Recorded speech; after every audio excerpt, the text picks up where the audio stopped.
guys, it's Stephanie from Raven and Blots, and today I thought I would do a little video talking about the 10 books that I absolutely love. These are ones that I love to reread. I love to go into their worlds more and more, especially if I've had a hard day or it's been kind of a slumpy sort of week.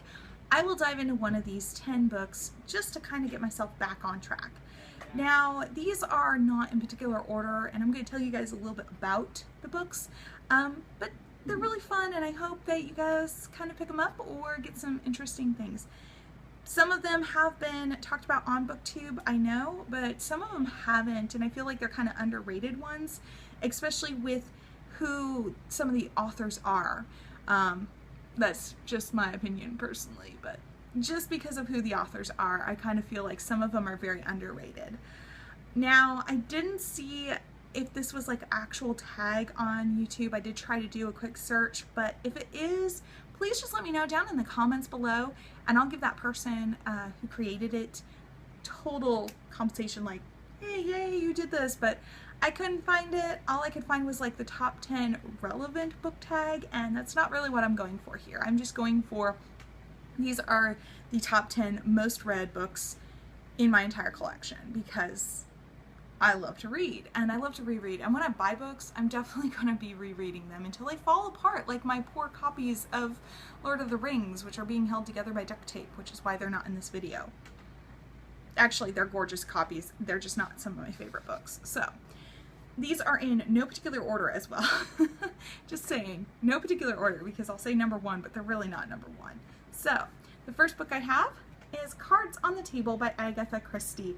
This is also a lovely Borders vintage, guys. A moment of silence for our poor Borders that are gone. It's very sad. I loved Borders because they had all these books and they were like $6.99. All of them. It was so awesome. Anyway, Cards on the Table is a Hercule Poirot mystery.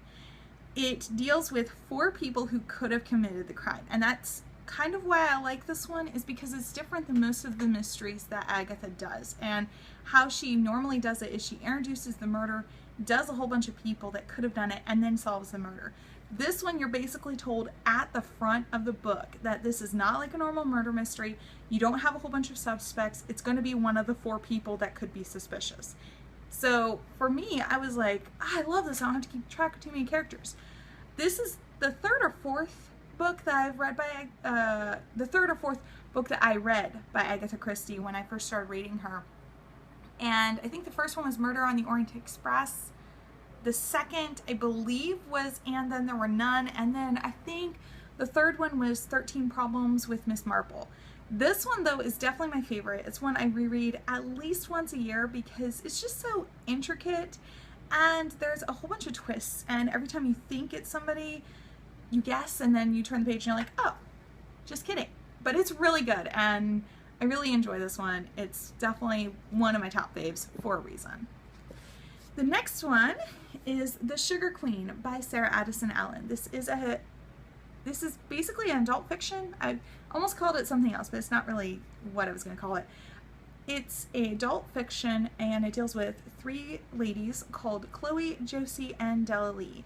Della Lee sneaks into Josie's closet and is living there. Josie is still at home, and her mom treats her like she's kind of trapped in this house.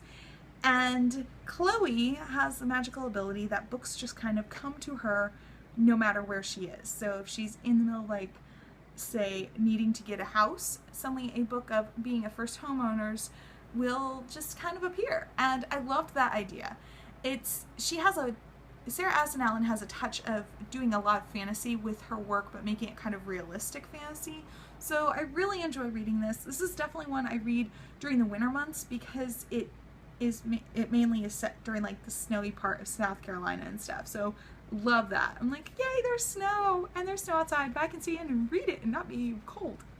Yay! The next one that I love is The Great Divorce by C.S. Lewis. Now, I love C.S. Lewis. He's one of my favorite writers of all time. But when I'm wanting to do a reread of one of his books that I have, I don't usually reach for Mere Christianity, which is my favorite book of his, but because it takes so much time to really think through what he's talking about, I don't like to reread that one too often. I do reread it, it's just not when I'm in the mood to reread one of his books. This is the one I pick, and this is basically talking about a guy who gets to go to heaven, and when he gets there, he finds he's kind of like a ghost, and the grass hurts his feet, and the apples can bruise and crush him, and it's a really good read. I read this, I think in high school was the first time, and ever since then I've pretty much reread it like every 6 months or so. It's awesome. Plus it's like purple, which is my favorite color, so it's purple. But I do love that book. The next one that I'm going to talk about is A Tangled Web by Ellen Montgomery. Now, Ellen Montgomery was the one who wrote the Anne of Green Gables series, and I did read Anne of Green Gables, the first one, before I read this.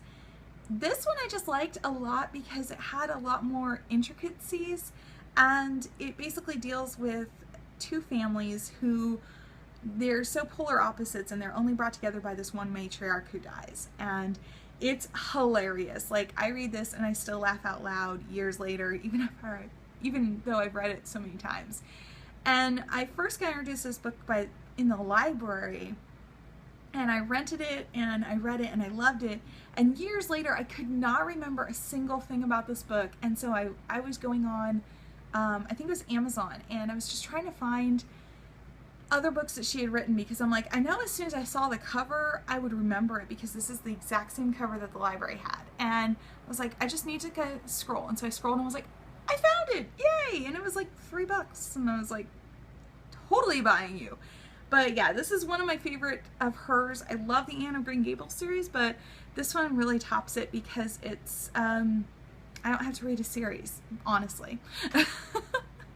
The next one is The Hobbit by J.R.R. Tolkien. This is one of my absolute favorite books of all time. This book has gone with me on every single travel or adventure that I've ever gone on since I was 15 or 16. It's gone to Canada with me. It's gone to, let's see, Brazil, Florida. I mean, pretty much anytime I leave the state or I leave my house, this is the one that goes with me. As you can see, it's definitely one that is held together with tape and glue and hope and please don't die sort of thing. But it's one that always encourages me. I love it because I love the Lord of the Rings trilogy, but that is a big commitment, especially if I'm just wanting to reread something quick. So this is usually the one I go for because I love Smaug and I love Bilbo and Smaug's interaction, and it's just a great little story. I could definitely see like reading this one out loud and being a great read out loud sort of thing. So love this book. The next one, if you know me, should come as no surprise at all. And if you don't know me, well, here's this shocker thing. I love Pride and Prejudice. I love anything by Jane Austen. And I actually collect Pride and Prejudice, and that's why Pride and Prejudice by Jane Austen is also on this list. This is not my original one.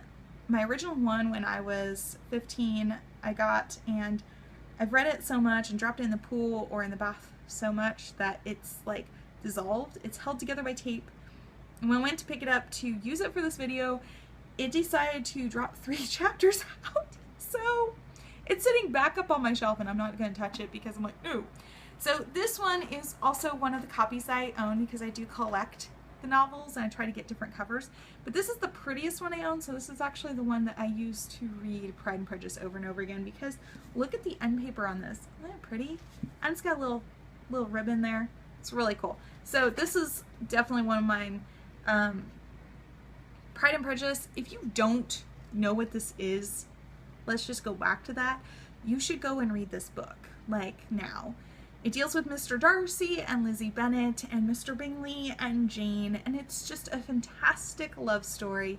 And I know a lot of people are like, love stories are but this is really just one that sets the tone for all future, you know, generations of love stories. So you definitely need to read it. And if you can't get yourself into the book, at least watch the movie. I would strongly recommend the 1995 version with Colin Firth and Jennifer Eel, but if you can't dedicate 6 hours to it, then totally, by all means, go for the 2005 version with Keira Knightley and Matthew McFadden. Both are excellent adaptations. The Pride and Prejudice 2005 version with Keira Knightley sets in about 2 hours and 15 minutes. So it's not that much of a commitment, but it is still really good. I really, really love that. Like, it's my book. That is my favorite book of all time. My next one is also by Jane Austen, and it's Persuasion. Now, when I was younger, I didn't really care for this one that much because it felt a lot slower than Pride and Prejudice, but this is, as I've gotten older, I've really liked the thought of unrequited love. And it's basically Anne and Captain Wentworth, and they loved each other once and then didn't, and then fell back in love. And it's just really a great story about waiting and patience and being able to see past a lot of things that sometimes people don't, such as wealth and rank and money and stuff. So I really, really enjoy this one. It almost kind of tops out Pride and Prejudice, but I still have a very soft spot for Lizzie Bennet. So this one's definitely number 2 of my Jane Austens I love. So the next one is probably a book that most people will have not heard of, because whenever I actually talk about, sorry, I've got little dust things flying there. Whenever I actually talk about this author, most people are like, I've never even heard of this author. And I'm like, oh, that's not cool. You need to hear this author. So that would be The Obsession of Victoria Grayson by G.L. Hill, or Grace Livingston Hill. She is basically a author who wrote primarily in the 1900s, early 1900s. When she died, she had published about 180 books, and she basically redefined the Christian romance genre. So before this, there were always the Christian books, and then there were the romance books. And what she did was she took the Christian and she blended it with the romance. And this book is actually not a romance, even though it says on the title that it's a novel of endearing romance. It's actually not.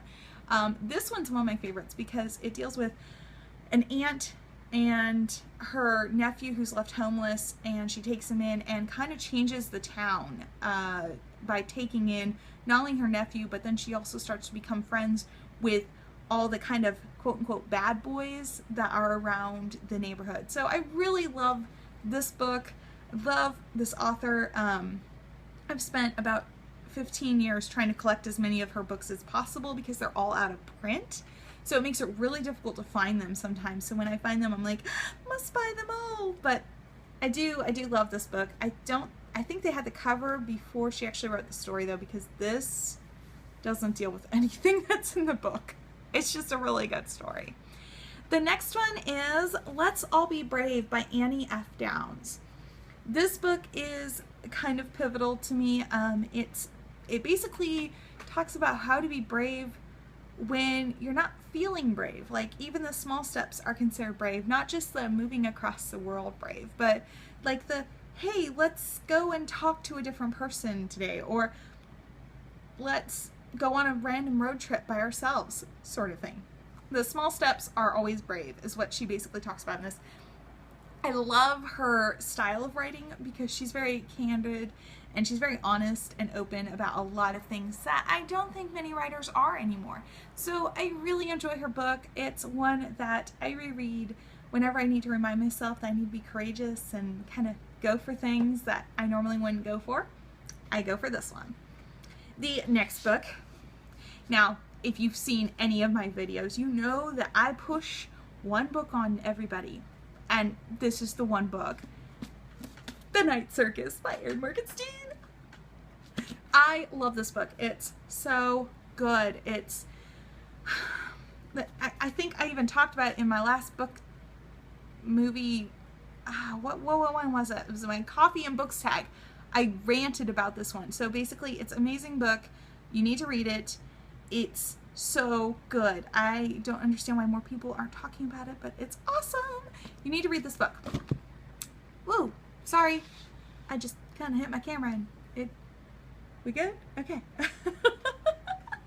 All right, and so my next one because it's my video and I do what I want, it's going to be it's a trilogy, but it's like one of the best trilogies. Like, when I started reading this trilogy, I loved it immensely, and that is the Mysterious Benedict Society trilogy by T.L. Stewart.